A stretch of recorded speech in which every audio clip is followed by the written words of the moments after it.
Cecily! Cecily! You are again making entries in your diary. I think I have had occasion more than once to speak to you about the morbid habit of yours. Well, I'm merely, as I always do, taking you for my example, Miss Prism. When one has thoroughly mastered the principles of bimetallism, one has the right to lead an introspective life. Hardly before. I must beg you to return to your political economy. Oh, in one moment, dear Miss Prism. The fact is that I've only chronicled the events of today up until 2:15. And it was at 2:30 that the catastrophe happened. Pardon me, Cecily. It was exactly at 2:45 that Dr. Chasuble mentioned the very painful views held by the primitive church on marriage. I wasn't referring to Dr. Chasuble at all. I was alluding to the tragic exposure of poor Mr. Earnest Worthing. Oh, well, I highly disapprove of Mr. Earnest Worthing. He is a thoroughly bad young man. I fear he must be. It is the only explanation I can find of his strange attractiveness. Cecily, let me entreat of you not to be led away by whatever superficial qualities this unfortunate young man may possess. Ah, believe me, dear Miss Prism, it is only the superficial qualities that last. Man's deeper nature is soon found out. Oh, child, I do not know where you get such ideas. They are certainly not to be found in any of the improving books that I have procured for you. Are there ever any ideas in improving books? I fear not. I get my ideas from the garden. Well, then you should certainly not be so much in the open air. The fact is, you have fallen lately, Cecily, into a bad habit of thinking for yourself. You should give it up. It is not quite womanly. Men don't like it. Oh, Mr. Worthing. I thought, I may say I was in hopes that you had already returned to town. My departure will not be long delayed. I have come to bid you goodbye, Miss Cardew. I am informed that a dog cart has been already ordered for me. I have no option but to go back into the cold world. I hardly know, Mr. Worthing, what you can mean by such an expression. The day, even for the month of July, is unusually warm. Profligacy is apt to dull the senses. No doubt. I am far from defending the weather. I think, however, it is only my duty to mention to you, Miss Prism, that Dr. Chasuble is expecting you in the vestry. In the vestry? Oh, that sounds serious. Can hardly be for any trivial purpose that the rector selects for an interview a place of such peculiarly solemn associations. I do not think that I should keep him waiting, Cecily. Oh, it would be very, very wrong. The vestry is, I am told, excessively damp. Oh, true. I had not thought of that. And Dr. Chasuble is sadly rheumatic. Mr. Worthing, we shall probably not meet again. You will allow me, I trust, to express a sincere hope that you will now turn over a new leaf in life. I've already begun an entire volume, Miss Prism. Oh, I'm delighted to hear it. And do not forget that there is always hope even for the most depraved. Do not be idle, Cecily. I have no intention of being idle. I realize only too strongly that I have a great deal of serious work before me. Ah, and that is quite as it should be. This parting, Miss Cardew, is very painful. It is always painful to part from people whom one has known for a brief space of time. The absence of old friends one can endure with equanimity, but even a momentary separation from anyone to whom one has just been introduced is almost unbearable. Thank you. The dog cart is at the door, sir. It can wait, Merriman, for 5 minutes. Yes, miss. I hope, Cecily, I shall not offend you if I state quite frankly and openly that you seem to me in every way the visible personification of absolute perfection. I think your frankness does a great credit, Ernest. If you will allow me, I will copy your remarks into my diary. Do you really keep a diary? I'd give anything to look at it, Cecily. Oh, no! Oh, you see, it is simply a very young girl's records of her own thoughts and impressions, and consequently meant for publication. When it appears in volume form, I hope you will order a copy, but pray, Ernest, don't stop. Oh, I delight in taking down dictation. I've reached absolute perfection. You can go on, I'm quite ready for more. Oh, don't cough, Ernest. When one is dictating, one should speak fluently and not cough. Besides, I don't know how to spell a cough. Miss Cuddy, ever since 12:30 this afternoon, when I first looked into your wonderful and incomprehensible beauty, I have not merely been your abject slave and servant, but soaring upon the pinions of possibly monstrous ambition, I have dared to love you wildly, passionately, devotedly, hopelessly. Oh, please say all that over again. You speak far too fast and far too indistinctly, but kindly say it all over again. Miss Cardew, ever since you were 12:30, I mean, ever since 12:30 this afternoon, when I first looked upon your wonderful and incomparable beauty. Yes, I've got that, all right. I have not merely been your slave and abject servant, but soaring with the pinions of possibly monstrous ambition, I have dared to love you wildly, passionately, devotedly, hopelessly. I've not taken down hopelessly. It doesn't seem to make much sense, does it? Cecily. Is that the beginning of an entirely new paragraph, or should it be followed by a note of admiration? It is the beginning of an entirely new existence for me, and it shall be followed by notes of admiration that my whole life shall be a subtle and sustained symphony of love, praise, adoration combined. I don't think that makes any sense at all. The fact is that men should never try to dictate to women. They never know how to do it. And when they do it, they always say something particularly foolish. I don't care whether what I say is particularly foolish or not. All I know is that I love you, Cecily. I want you. I want you. I can't live without you, Cecily. You know I love you. Will you marry me? Will you be my wife? Oh, you've made me make a blot. And yours is the only real proposal I've ever had in my life. I should have liked to have entered it neatly. The dog cart is waiting, sir. Tell it to come back next week at the same hour. Yes, sir. Ooh, Uncle Jack would be very much annoyed if he knew you were staying on till next week at the same hour. Oh, I don't care about Jack. I don't care for anybody in this whole world but you. I love you, Cecily. You will marry me, won't you? You silly boy, of course. Why, we've been engaged for 3 months. For the last 3 months? 3 months, all but a few days.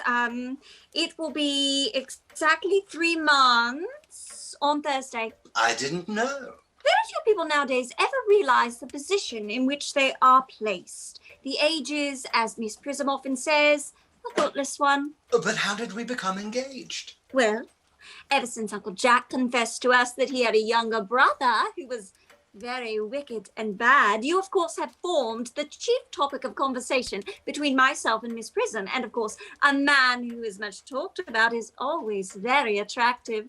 One feels there must be something in him after all.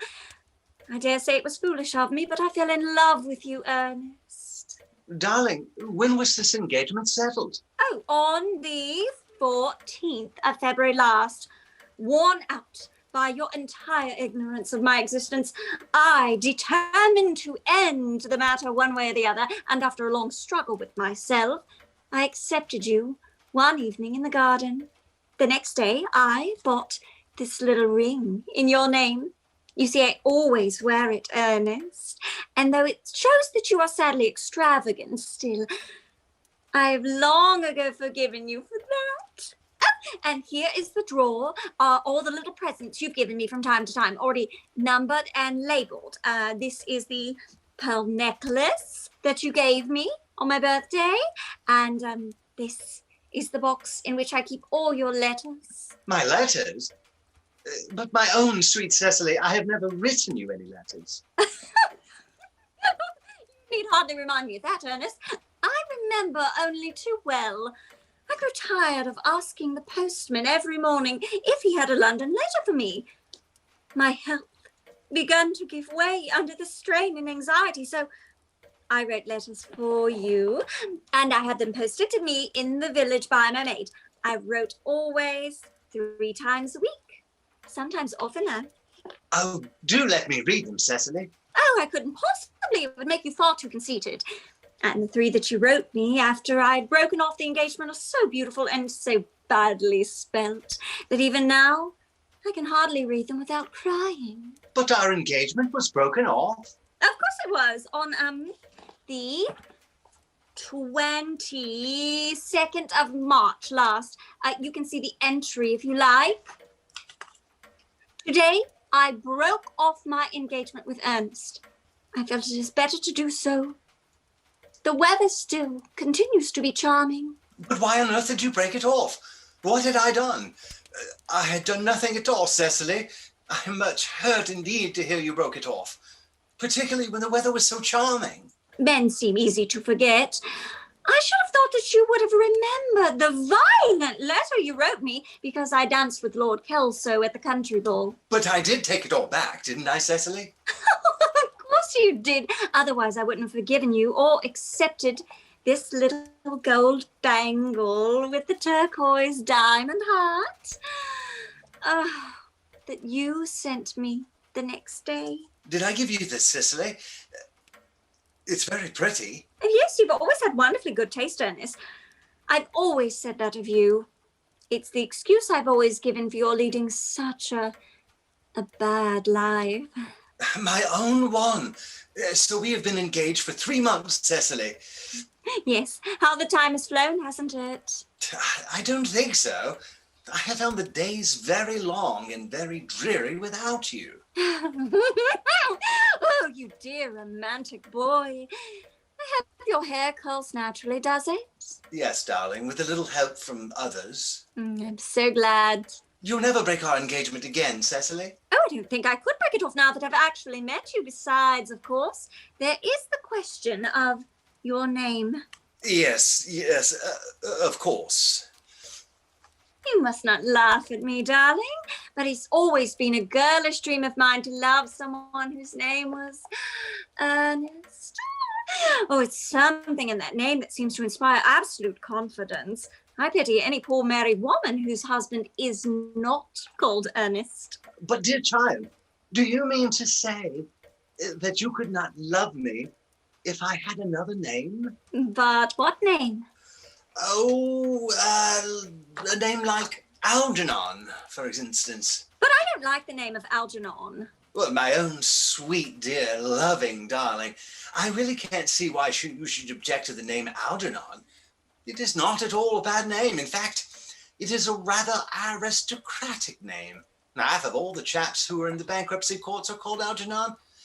But seriously, Cecily, if my name was Algy, couldn't you love me? I might respect you, Ernest. I might admire your character, but I fear that I should not be able to give you my undivided attention. Cecily, your rector here, I suppose, is thoroughly experienced in the practice of all the ceremonies of the church. Yes, Dr. Chasuble is a most learned man. He's never written a single book, so you can imagine how much he knows. I must see him at once on a most important christening. I mean, most important business. Oh! I shan't be more than half an hour. Considering that we've been engaged since February the 14th and that I only met you today for the first time, I think it is rather hard that you should leave me for so long a period as half an hour. Couldn't you make it 20 minutes? I shall be back in no time. What an impetuous boy he is. I like his hair so much. I must enter his proposal into my diary.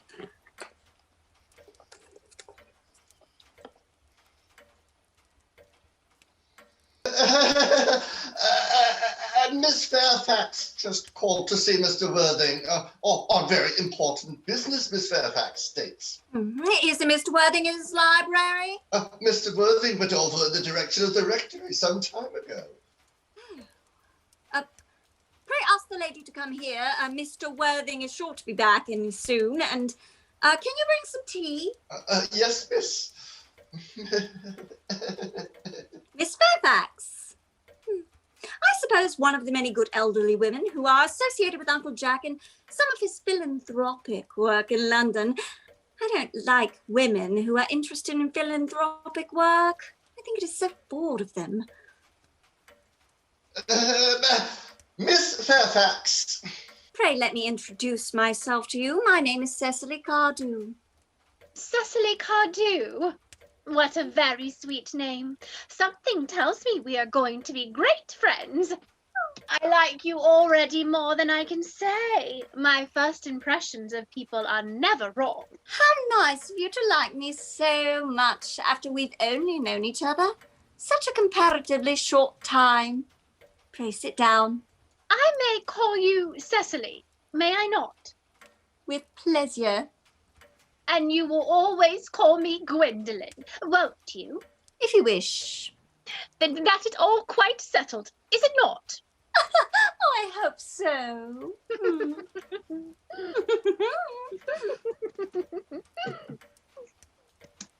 Perhaps this might be a favourable opportunity for my mentioning who I am.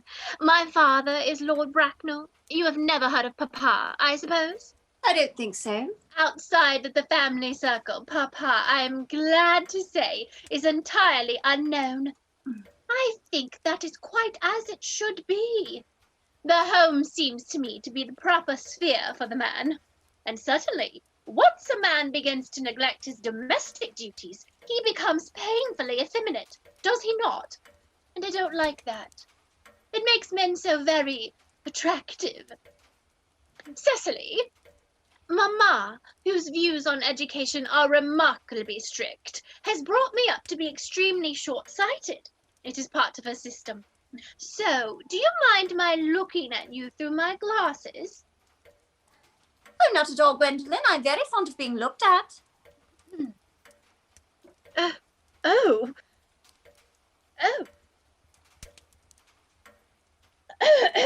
You are here on a short visit, I suppose? I live here. Really? Your mother, no doubt, or some female relative of advanced years, resides here also? No, I have no mother, nor, in fact, any relations. Indeed? My dear guardian, with the assistance of Miss Prism, has the arduous task of looking after me. Your guardian? Yes, I'm Mr. Worthing's ward.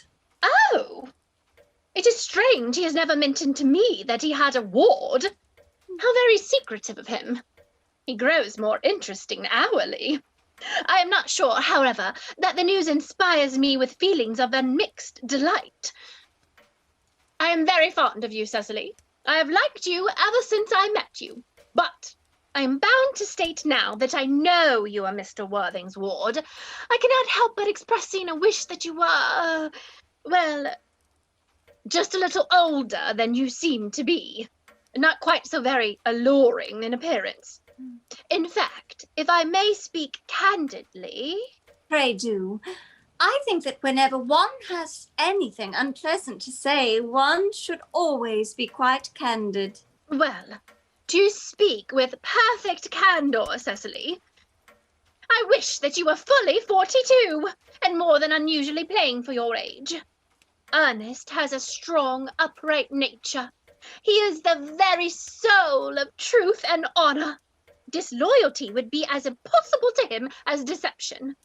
But even men of the noblest possible moral character are extremely susceptible to the influence of the physical charms of others. Modern, no less than ancient history, supplies us with many most painful examples of what I refer to.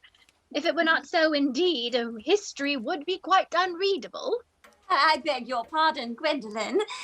Did you say Ernest? Yes.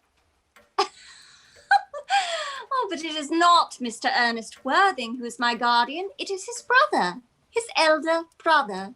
Ernest never mentioned to me that he had a brother. I am very sorry to say they have not been on good terms for a long time. Ah, that accounts for it. And now that I think of it, I have never heard any man mention his brother. The subject seems distasteful to most men. Oh, Cecily, you have lifted a load from my mind. I was growing almost anxious. It would have been terrible if any cloud had come across a friendship like ours, would it not? Of course, you are quite sure that it is not Mr. Ernest Worthing who is your guardian? Quite sure. In fact, I am going to be his. I beg your pardon? Dearest Gwendolyn, there is no reason why I should make a secret of you. Our little country newspaper is sure to chronicle the fact in a week. Mr. Ernest Worthing and I are engaged to be married. My darling Cecily, I think there must be some slight error. Mr. Ernest Worthing is engaged to me. The announcement will appear in the Morning Post at Saturday at the latest. Oh, I am afraid you must be under some misconception. Ernest proposed to me exactly 10 minutes ago. It is certainly very curious. For he asked me to be his wife yesterday afternoon at 5:30. If you would care to verify the incident, pray do so. I never travel without my diary. One should always have something sensational to read on the train.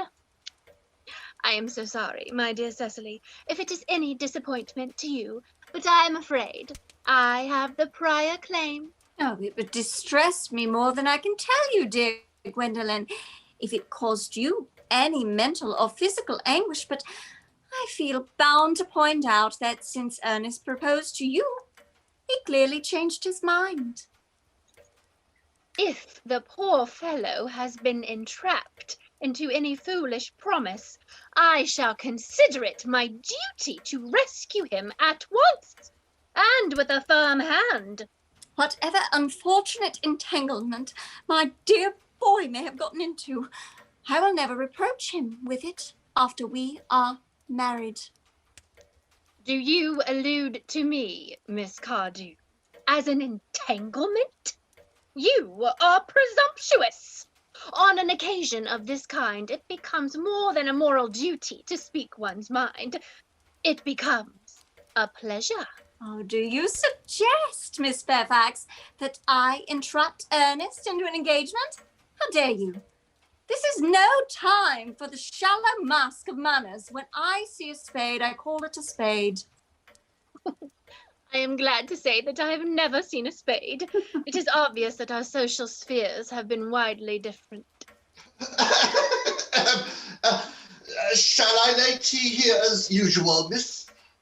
Yes, as usual.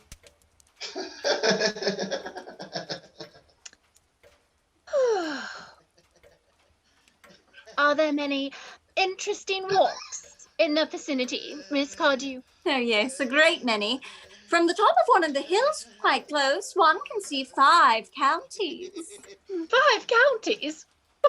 I don't think I should like that. I hate crowds. I suppose that is why you live in town. Quite a charming room this is of yours, Miss Cardew. So glad you like it, Miss Fairfax. I had no idea there was anything approaching good taste in the more remote country districts. It is quite a surprise to me. I'm afraid you're judge of the country from what one sees in town. I believe most London houses are extremely vulgar. I suppose they do dazzle the rural mind. Personally, I cannot understand how anybody manages to exist in the country. If anybody who is anybody does. The country always bores me to death. Ah, this is what the newspapers call agricultural depression, is it not? I believe the aristocracy are suffering from it. Just at present, it is almost an epidemic among them, I've been told. Oh, may I offer you some tea, Miss Fairfax? Thank you. Detestable girl. But I require tea. Sugar? No, thank you. Sugar is not fashionable anymore.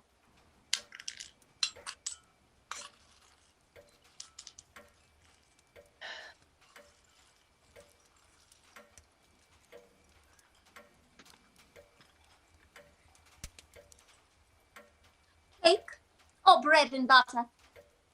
Bread and butter, please. Cake is rarely seen at the best houses nowadays.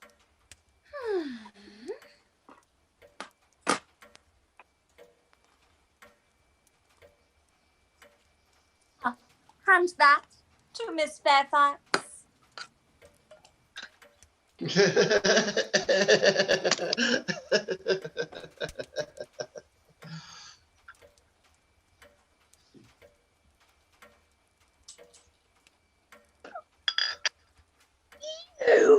have filled my tea with lumps of sugar. Oh, and though I most distinctly asked for bread and butter, you have given me cake. I am known for the gentleness of my disposition and the extraordinary sweetness of my nature. But I warn you, Miss Cardew, you may go too far. To save my poor, innocent, trusting boy from the machinations of any other girl, there are no lengths to which I would not go.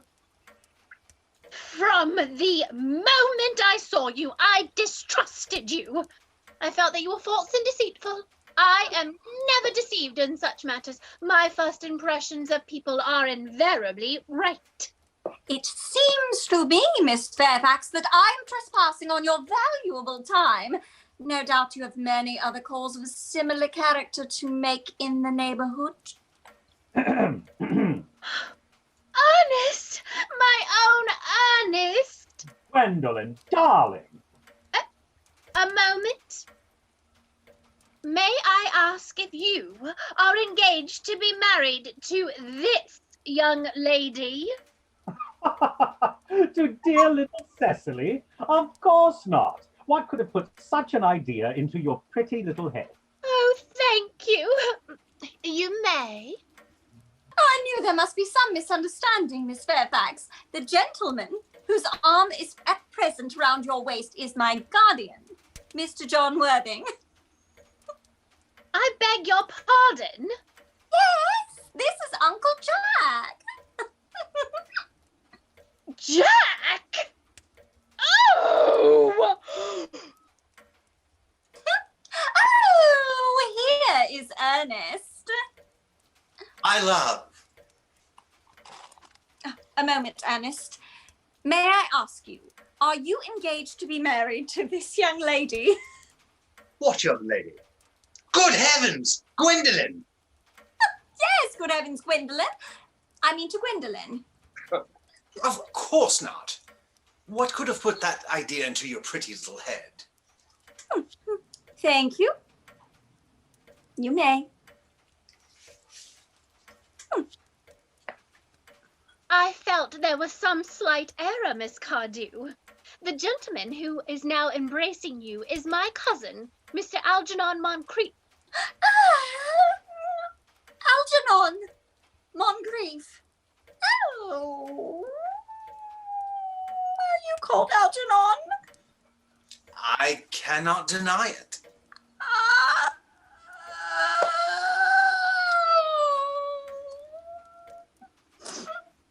Is your name really John? I could deny it if I liked. I could deny anything if I liked. But my name certainly is John. It has been John for years. A gross deception. has been practiced on both of us. My poor wounded Cecily. Sweet wronged Gwendolyn. You will call me sister, will you not? Oh. There is just one question I would be allowed to ask my guardian. An admirable idea. Mr. Worthing, there is just one question I would like to be permitted to put to you. Where is your brother Ernest? We are both engaged to be married to your brother Ernest, so it is a matter of some importance to us to know where your brother Ernest is at present. Gwendolyn, Cecily, it is very painful for me to be forced to speak the truth. It is the first time in my life that I have ever been reduced to such a painful position, and I am really quite inexperienced in doing anything of the kind. However, I will tell you quite frankly that I have no brother Ernest. I have no brother at all. I never had a brother in my life, and I certainly have not the smallest intention of ever having one in the future. Well, no brother at all? None. Had you never a brother of any kind? Never. Not even of any kind. Oh. I am afraid it is quite clear, Cecily, that neither of us is engaged to be married to anyone. It is not a very pleasant position for a young girl to suddenly find herself in, is it? Let us go into the garden. They will hardly venture to come after us there. Men are so cowardly, aren't they? Pretty mess you have got me into. What on earth do you mean by coming down here and pretending to be my brother? Perfectly monstrous of you. What on earth do you mean by pretending to have a brother? It's absolutely disgraceful. I told you to go away by the 3:50. I ordered the dog cart for you. Why on earth didn't you take it? I hadn't had my tea. Oh, this ghastly state of things is what you call bunburying, I suppose. Yes, and a perfectly wonderful Bunbury it is. The most wonderful Bunbury I think I've ever had in my life. Well, you've no right whatsoever to Bunbury here. That is absurd. One has the right to Bunbury anywhere one chooses. Every serious Bunburyist knows that. Serious Bunburyist? Oh, good heavens. Well, one must be serious about something if one is to have any amusement in life. I happen to be serious about Bunburying. What on earth you are serious about, I haven't the remotest idea. About everything, I should fancy. You have an absolute trivial nature. Well, the only small satisfaction I have in the whole of this wretched business is that your friend Bunbury is quite exploded. You won't be able to run down to the country quite so often as you used to, dear Algie. And a very good thing, too. Your brother's a little off color, isn't he, dear Jack? You won't be able to disappear to London so frequently as your wicked custom has been. And not a bad thing either. As for your conduct toward Miss Cardew, I must say that you're taking in a sweet, simple, innocent girl like that is quite inexcusable, to say nothing of the fact that she is my ward. I can see no possible defense at all for your deceiving a brilliant, clever, thoroughly experienced young lady like Miss Fairfax. To say nothing of the fact that she is my cousin. I wanted to be engaged to Gwendolyn. That is all. I love her. Well, I simply wanted to be engaged to Cecily. I adore her. There is certainly no chance of your marrying Miss Cardew. I don't think there is a likelihood, Jack, of you and Miss Fairfax being united. Well, that is no business of yours. Well, if it was my business, I wouldn't talk at all about it. It is very vulgar to talk about one's business. Only people like stockbrokers do that, and then merely at dinner parties. How you can sit there calmly eating muffins when we are in this horrible trouble I can't make out. You seem to me to be perfectly heartless. Well, I can't eat muffins in an agitated manner. The butter would probably get on my cuffs. One should always eat muffins quite calmly. It is the only way to eat muffins. I say it's perfectly heartless you're eating muffins at all under the circumstances. When I'm in trouble, eating is the only thing that consoles me. Indeed, when I'm in great trouble, as anyone who knows me intimately will tell you, I refuse everything except food and drink. At the present moment, I'm eating a muffin because I am unhappy. Besides, I'm particularly fond of muffins. Well, that's no reason why you should eat them all in that greedy way. I wish you would have tea cake instead. I don't like tea cake. Good heavens! I suppose a man may eat his own muffins in his own house? But you just said it was perfectly heartless to eat muffins. I said it was perfectly heartless of you under the circumstances. That is a very different thing. That may be, but the muffins are the same. Algie, oh, I wish to goodness you would go. You can't possibly ask me to go unless I've had some dinner. It's absurd. I never go without my dinner.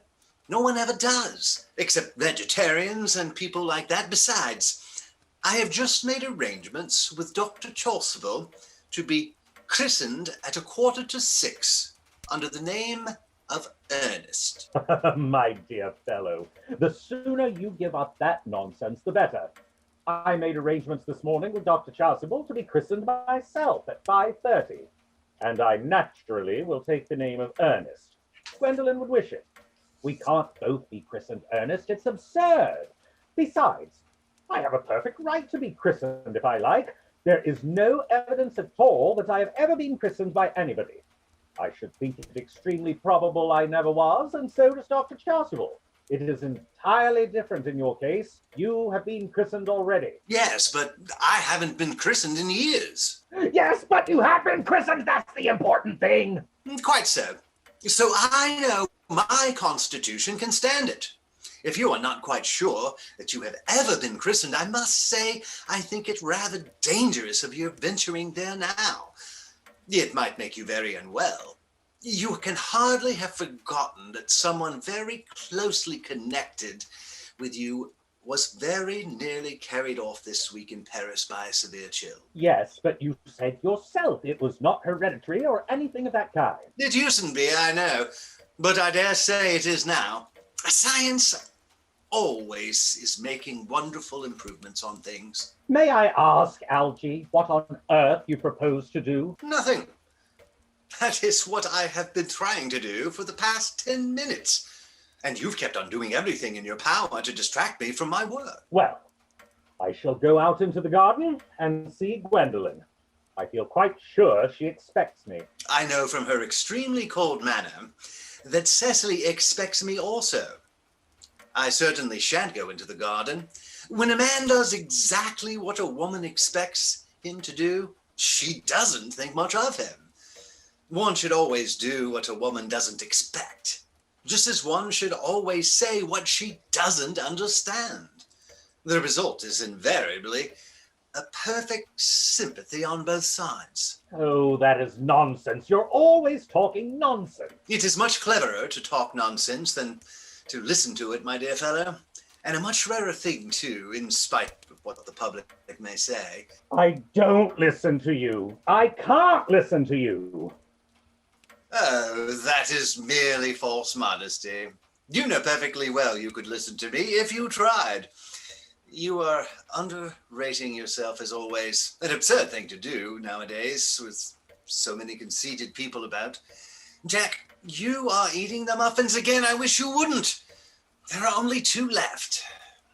I told you I was particularly fond of muffins. But I hate tea cake. Why on earth do you allow tea cake to be served to your guests? What ideas you have of hospitality. Oh, that is not the point. We are not discussing tea cakes. Algie, you are perfectly maddening. You can never stick to the point in any conversation. No, always hurts me. Good heavens, what affectation! I loathe affectation! Well, my dear fellow, if you don't like affectation, I really don't see what you do like. Besides, it isn't affectation. The point always hurts me, and I hate physical pain of any kind. Algie, I've already told you to go. I don't want you here. Why don't you go? I haven't quite finished my tea yet, and there is still one muffin left.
Mr. Ernest Worthing has just driven over from the station. He has brought his luggage with him. I have it on a salver for you. Who's a pretty, pretty princess? Incorporated.